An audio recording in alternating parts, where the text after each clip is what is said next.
Alright, this is Dave.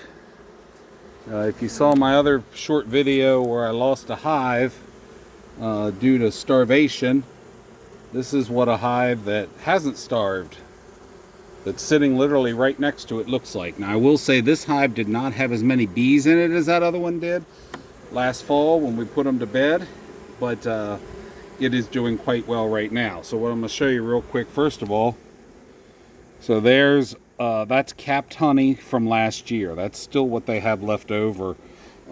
This frame, both sides. That one's completely capped.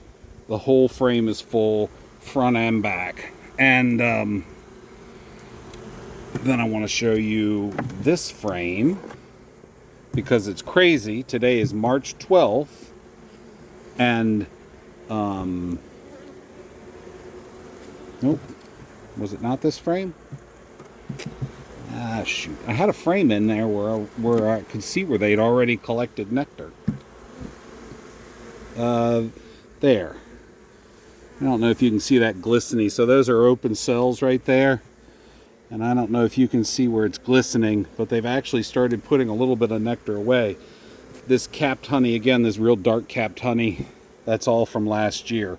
So that's stuff they did not need yet over the winter as far as resources. That's what you like to see. You want to see them coming into March where the queen starts getting ramped up to lay eggs, and you want to see them still have plenty of resources left over. But this is what's really cool. That's new brood, and that brood's actually at least a week or two old. Those will be hatching out soon. Hopefully you can see that. Turn you around a little bit into the sun. There we go.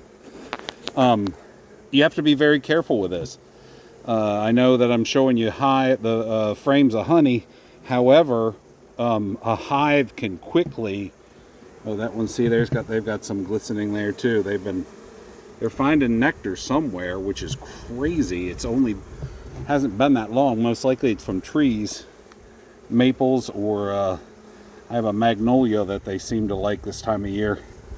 But she's laid some eggs there. And then, let me turned you around. There's a whole load of other brood right there. So she's laying like crazy already. Here we are, March 12th. Really gonna have to stay on top of this because with that much population, I can't let them just I can't not pay attention to them because they will very quickly starve out. I know I just showed you that they're collecting some nectar, but that's not a lot of nectar for this many eggs. And again, there's more another half of a side of brood that she's laying eggs like crazy. I have not seen the queen yet. Not going to dig hard looking for her. I know she's there because there's the eggs. So if she weren't there, they wouldn't be there. And again, more brood. And this brood, like I said, it's a few days old. It gets dark like that after some time. When it's first laid, it's a nice bright white yellow. And in fact, I don't know, can you see in some of those? It's so hard to, with the sun, when I do these in the evening, the sun is just so low in the sky. But there's actually some open cells there, and if you can see, there's like a white. So that's uncapped brood. That means she's laid that just in the last several days. So she lays an egg, the egg starts forming.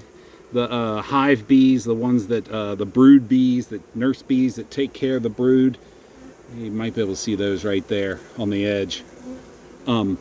They start feeding it, they pack the cell full of pollen, and then once it's properly, whatever the bees decide is right, they seal it over and then wait for it to hatch out. This hive is going to explode very shortly. Scrape some of that off. This is the upper box. I haven't even checked on the lower box. And now you're seeing I had already peeked on those other ones, but you're seeing these frames as I'm pulling them off. Like, I haven't looked at them at all. Let me change hands here real quick. So you can see we got another resource frame, lots of honey, drawn out heavily. But when we turn that around and look at all that glistening nectar, where they're already filling it back in. So this was a full side of honey, so full frame of honey. You can see where the capped is around the edge. They've eaten quite a bit through, and now they're filling it back up now that they have access to some nectar, some pollen, some resources. Hopefully you can see those. And they're going to town. So this is, for as bad as my first hive was I opened, that there we go. For as bad as the first hive was that I was disappointed, this one is amazing. So we've got a great colony here, got a great hive. It's going strong. I'm going to have to stay really on top of it, making sure it stays, that they have enough food to support. They're going to have a sudden, just a population explosion when all those eggs start hatching all at once, and they can suck through some nectar very, very quickly if they don't have enough to replenish. So they're okay for the moment. I was peeking in on these because I wanted to see them. I was concerned about that one that was lost. This hive, however, based on the small amount of activity, really, honestly, that was outside of it, I'm pleasantly surprised by what I see on the inside. Lots of resource, lots of forage, lots of nectar and pollen, as well as lots of new eggs going. So that's awesome. So I guess I'm batting 500 so far with the first two hives. Anyway, this is Dave. I'll see you on the next video. Stay safe, stay prepared, and do something to make yourself more independent today. Thank you.